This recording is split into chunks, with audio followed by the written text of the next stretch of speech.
बात की थी वाटर सॉफ्टनिंग के एक प्रोसेस की जिसका नाम था जियोलाइट प्रोसेस। और जियोलाइट प्रोसेस में उसको डिस्कस करने के बाद में उस हम लास्ट में आकर रुके थे कि उसके डिसएडवांटेज क्या है। तो हमें पता है कि लाइम सोडा प्रोसेस भी सॉफ्टनिंग का काम करता है, जैसे जियोलाइट प्रोसेस सॉफ्टनिंग का काम करता है। तो जो वाटर सॉफ्ट हो रहा है उस वाटर में जिस तरह से लाइम सोडा प्रोसेस में भी सोडियम सॉल्ट आप हम उसमें रह जाते हैं सॉफ्ट वाटर के अंदर, उसी तरह से जियोलाइट प्रोसेस में भी जो सॉफ्ट वाटर होता है उसमें सोडियम सॉल्ट रहते हैं। हमें पता है कि एक्सचेंज होता है तो सोडियम सॉल्ट ही बनता है जो सॉफ्ट वाटर के साथ चला जाता है, तो वो उसका एक डिसएडवांटेज के रूप में हम काउंट करते हैं।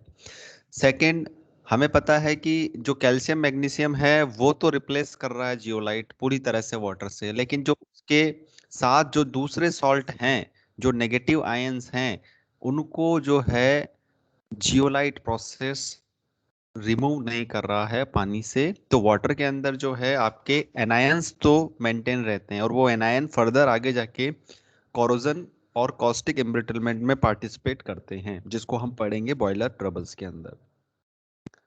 इसी के साथ अगर टर्बिड वाटर है तो टर्बिड वाटर को हम जियोलाइट प्रोसेस से साफ नहीं कर सकते, क्योंकि टर्बिड वाटर होगा तो जो टर्बिडिटी है वो जियोलाइट के पोर्स को ब्लॉक कर देगी और उससे उसकी एफिशिएंसी जो है वो कम हो जाएगी या खत्म हो जाएगी। तो ये जियोलाइट प्रोसेस के कुछ डिसएडवांटेज है। तो इसके आगे हम जो पढ़ने वाले हैं वो थोड़ा सा इससे अपग्रेडेड प्रोसेस है, जिसका नाम है आयन एक्सचेंज मेथड।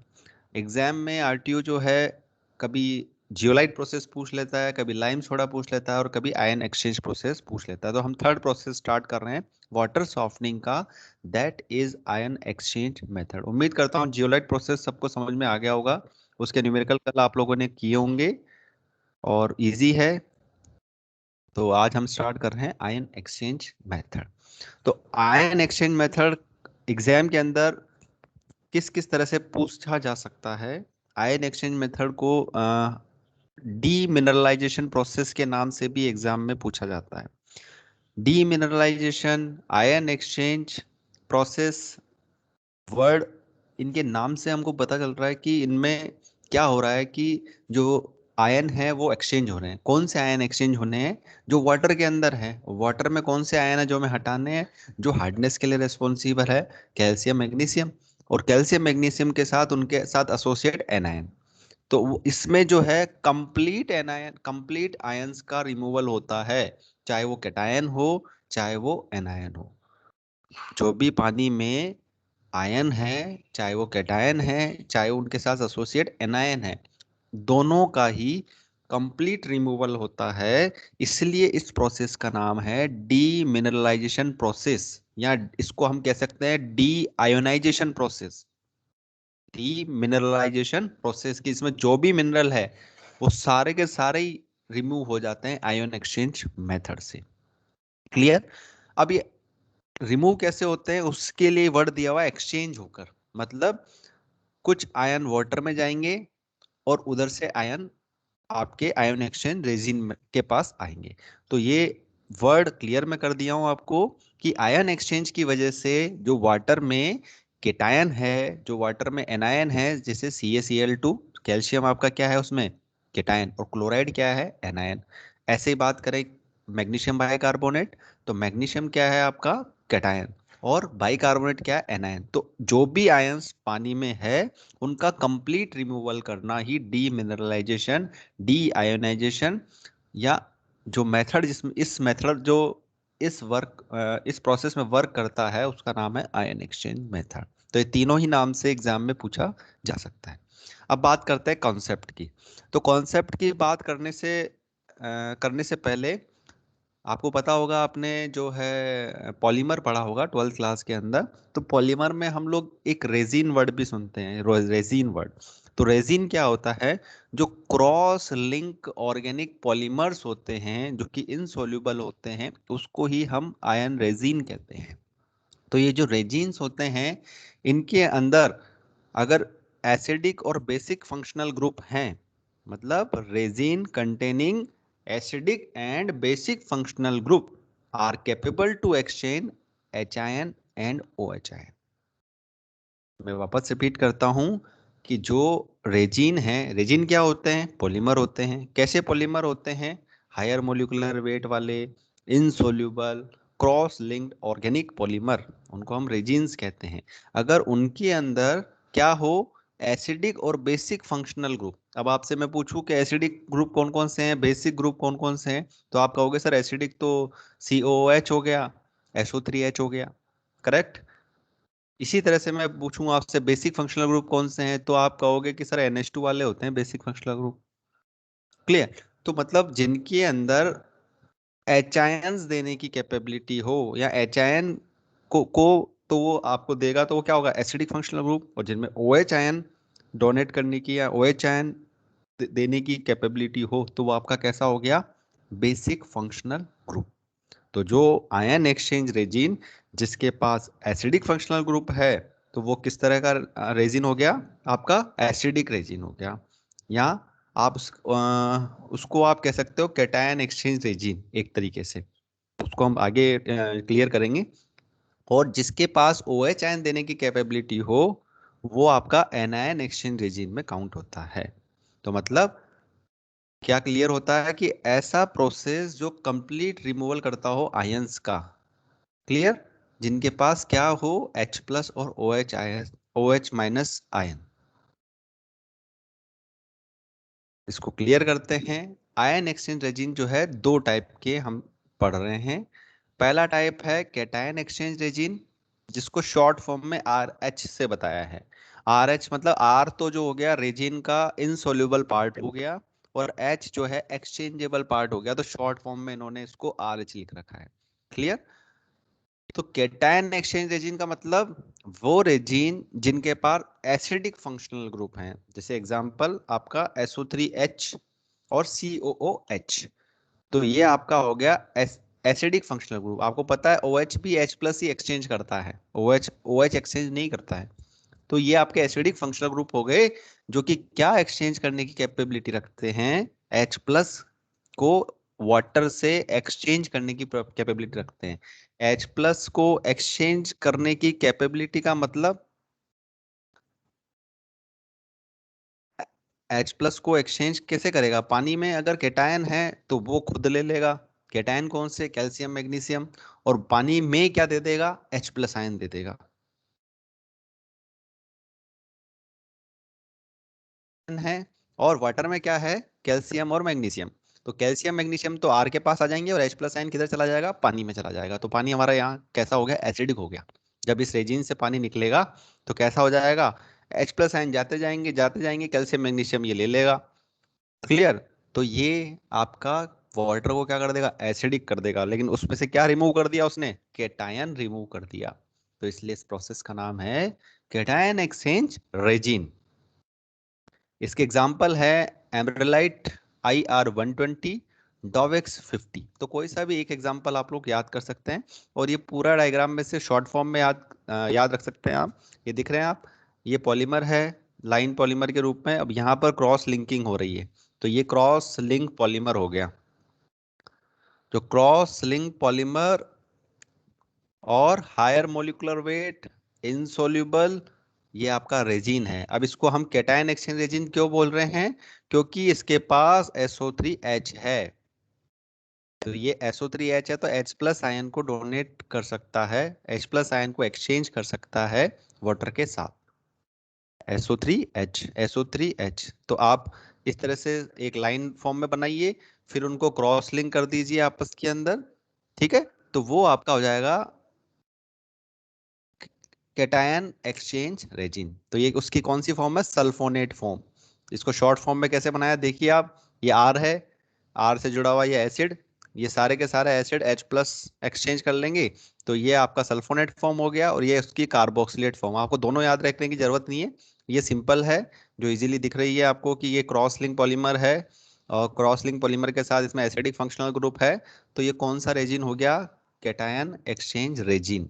तो आप इस कैटायन एक्सचेंज रेजिंग में ये वाला बना लें, इसको याद रखें, और एग्जाम में आए तो इसको ही फॉर्म बना दीजिएगा कैटायन एक्सचेंज रेजिन के अंदर। ओके। इसके बाद बात करते हैं एनायन एक्सचेंज रेजिन की। एनायन एक्सचेंज रेजिन का मतलब एनायन एक्सचेंज रेजिन का मतलब वो पॉलीमर जिसके पास OH आयन हो या बेसिक फंक्शनल ग्रुप हो। तो वो बेसिक फंक्शनल ग्रुप क्या करेगा, वाटर को OH एक्सचेंज करके और वाटर में जो अदर एनायंस है उनको वो एब्जॉर्ब कर लेगा। तो ये पानी में क्या देगा, OH आयन, जिसमें पहले से क्या था, एसिडिक। तो एसिडिक वाले में अगर OH आयन देंगे तो वो न्यूट्रलाइज होते जाएंगे।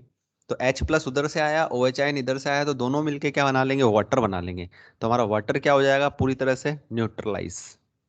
क्लियर। और डीमिनरलाइज भी हो गया, न्यूट्रलाइज भी हो गया, और कंप्लीटली डीआयोनाइज्ड हो गया पूरी तरीके से, आयंस उसके खत्म हो गए। तो इसको पढ़ते हैं, एनायन एक्सचेंज रेजिन एग्जाम्पल अमीन ग्रुप, methyl amine, dimethylamine और OH group capable to exchange their OH minus ion। ये OH ग्रुप डायरेक्टली OH नहीं है, ये NMe3 आपने सुना होगा। वो क्या बोलते हैं आप उसको,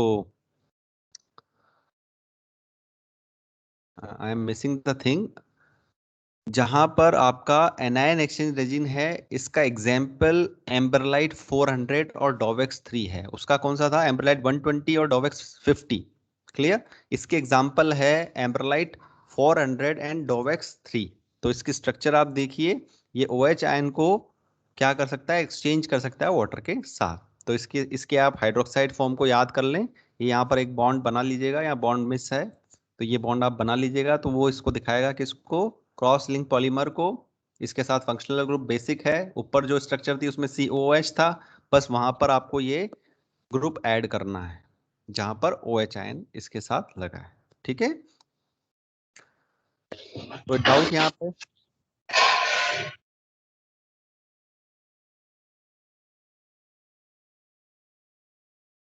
यस बच्चों, कोई डाउट?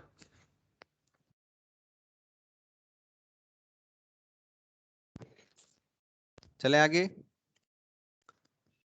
अब बात करते हैं इसके प्रिंसिपल की, कि ये किस प्रिंसिपल पे वर्क करता है। हालांकि मैं आपको समझा चुका हूँ, अब जो बातें बताऊंगा आप इजीली समझ जाएंगे। कोई दिक्कत अभी तक आप लोगों को? यस, जतिन, अक्षय? नहीं है सर। ओके, बात करते हैं अब इसके प्रिंसिपल की। तो प्रिंसिपल तक पहुंचने से पहले डायग्राम देखते हैं इसका। देखो सुंदर सा डायग्राम है, आप लोग बनाएं अपनी कॉपी के अंदर। फर्स्ट जो कंटेनर है उसमें कैटायन एक्सचेंजर लगा है, नीचे ग्रेवल्स की लेयर है जो कल बताया था मैंने आपको, सपोर्ट दे रहा है और फिल्टरिंग का वर्क कर रहा है ग्रेवल यहाँ पर। इधर सेकंड कंटेनर में भी नीचे ग्रेवल्स की लेयर है, ऊपर एनायन एक्सचेंज रेजिन है। जैसे जियोलाइट का हाफ है, उस जियोलाइट के हाफ को आपको बस ट्वाइस करना है, डबल कर दो। और जहां पर जियोलाइट की लेयर थी वहां पर कैटायन एक्सचेंज की लेयर, और इधर एनायन एक्सचेंज की लेयर लगा दो। क्लियर। और जियोलाइट में हम किससे कर रहे थे वॉशिंग, NaCl से। यहाँ पर HCl से होगी और इस तरफ NaOH से होगी। तो डायग्राम आपका बन जाएगा।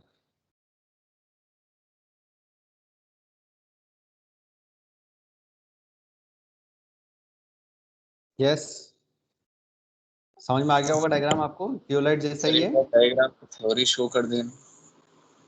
अभी अभी थ्योरी पढ़ाएंगे, आप डायग्राम तो समझिए। कल जियोलाइट वाला प्रोसेस का जो डायग्राम बनाया था वही डायग्राम है, एक तरह से ट्वाइस कर दिया उसको। आपका क्या क्वेश्चन था? क्वेश्चन नहीं था सर, वो जो अपर वाला पोर्शन है लैंग्वेज का, एक बार उसे अनहाइड कर दीजिए, थोड़ा दिख जाए जिससे। ये हाँ। ओके, यस,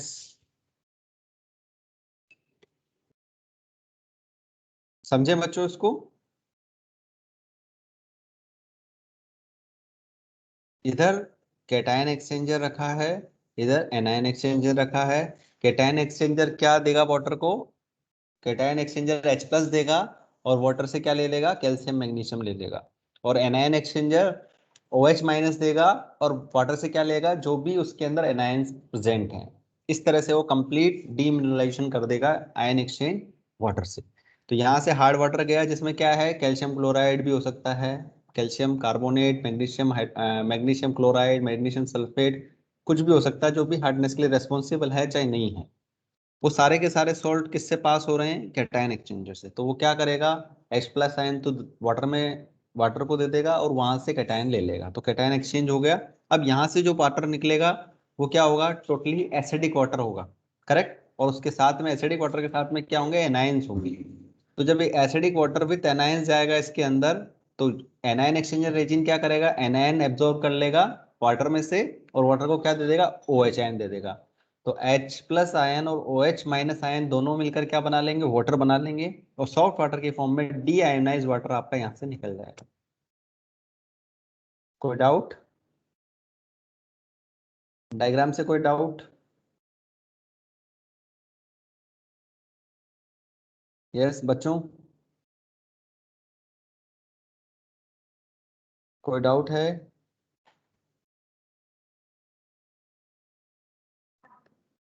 आप लोगों तक आवाज पहुंच रही है? यस नहीं है सुमित, सर। ओके। तो सेम यही लैंग्वेज प्रोसेस में लिखी है कि सबसे पहले रॉ वाटर या जहाँ हार्ड वाटर लिखेंगे आप, पास होगा कैटायन एक्सचेंज कॉलम से, and cation exchange column will exchange the cation from the hard water and absorb the calcium and magnesium ion from the water and release H ion. This acidic water with anions pass through the second container where anion exchange reagent will exchange anions from the water and release OH minus ions in the water. The released H plus and OH ion will further form water, and this completely deionized water we get in the form of deionized water. तो जैसे जैसे ये time के साथ क्या होगा, सारे के सारे कैटायन अगर रिएक्शन कर गए, रेजिन एग्जॉस्टेड हो जाएगा। एक टाइम ऐसा आएगा तो वो एब्जॉर्ब करना बंद कर देगा, तो इधर से हार्ड वाटर आने लग जाएगा। तो ऐसी कंडीशन में हम हार्ड वाटर सप्लाई को बंद करके, इस सप्लाई को बंद करके और सिंक को ओपन करेंगे दोनों साइड से, और उसको वॉश करेंगे रेजिन को एक्टिव करने के लिए, वापस से एक्टिवेट करने के लिए। तो जो आप कैटायन एक्सचेंज रेजिन है उसको तो HCl से, कंसंट्रेटेड HCl से वॉश करेंगे, और जो एनायन एक्सचेंज रेजिन है उसको NaOH से वॉश करेंगे। तो जैसे NaOH से वॉश करेंगे उसमें OH आयन वापस चले जाएंगे एक्सचेंज होकर, और H प्लस से करेंगे तो जहाँ कैल्शियम मैग्नीशियम थे वो तो आ जाएंगे सिंक में, और H प्लस आयन वापस एक्टिवेट कर देंगे एक्सचेंजर को। तो कैटायन एक्सचेंजर और एनायन एक्सचेंजर को फिर से एग्जॉस्ट होने के बाद में हम इन दोनों सॉल्यूशन की हेल्प से एक्टिवेट कर सकते हैं। तो इसकी जो रिएक्शन पार्ट है उसको देखते हैं हम। ये देखिए, जैसे ही आपका वाटर जो है कैटायन एक्सचेंज रेजिन से पास होगा, तो जो CaCl2 है उसमें से कैल्शियम तो रेजिन के अंदर चला गया, मैग्नीशियम रेजिन में चला गया, और वाटर के अंदर क्या आ गया, HCl H2SO4, मतलब टोटली एसिडिक हो गया पानी आपका। अब जो टोटली एसिडिक वाटर है वो आपका एनायन एक्सचेंज रेजिन में जाएगा, तो उसमें से जो एनायन है, इधर से क्लोराइड एनायन है, इधर से क्लोराइड है, इधर से SO4 है, वो एनायन एक्सचेंज रेजिन उससे OH माइनस एक्सचेंज कर लेगा, और जो एनायंस हैं वो चले जाएंगे रेजिन के अंदर। जैसे Cl ले लिया रेजिन ने, इसको R डैश से दिखा दिया, उसको R से दिखा दिया कैटायन एक्सचेंज रेजिन को। यहाँ पर R डैश OH माइनस लिख सकते हो आप ब्रैकेट में। तो इस तरह से वाटर में इस साइड से तो H प्लस आ गए, इस साइड से OH माइनस आ गए, तो H प्लस और OH माइनस रिएक्ट करके H2O बना लेगा। तो हमारा वाटर पूरी तरह से क्या हो गया, डी आयोनाइज हो गया, डी मिनरलाइज हो गया, because of ion exchange process.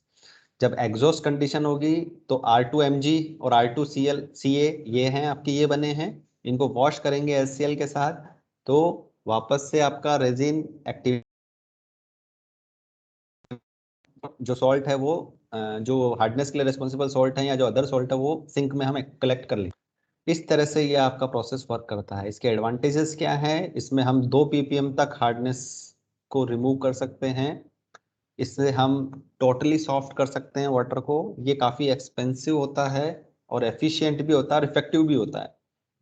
इसके डिसएडवांटेज क्या है, सेम वही जियोलाइट की तरह की टर्बिडिटी वाला वाटर हम यूज नहीं करेंगे। टर्बिडिटी वाला यूज कर लिए तो आपका एक्सचेंजर के जो पोर्स हैं वो ब्लॉक हो जाएंगे, ठीक है, और वो मैं आपको बता ही चुका हूँ कि ये केमिकल्स काफी एक्सपेंसिव होते हैं आयन एक्सचेंज वाले। यहाँ पर एक छोटा सा तीनों मेथड में अंतर बताया है, आप एक बार रीड आउट कर लें, और कोई पूछेगा तो अगर आपको मेथड पता होंगे तो you can easily differentiate them. तो इसी के साथ हमारा ये प्रोसेस कंप्लीट होता है। अब बात करते हैं हम लाइम सोडा प्रोसेस की। यस बच्चों, लाइम सोडा प्रोसेस को देख लेते हैं, टाइम है अभी हमारे पास। तो लाइम सोडा के जो दो प्रोसेस हैं उनको अभी हम डिस्कस करते हैं। तो अभी हमारा आयन एक्सचेंज प्रोसेस यहाँ पर खत्म हो जाता है।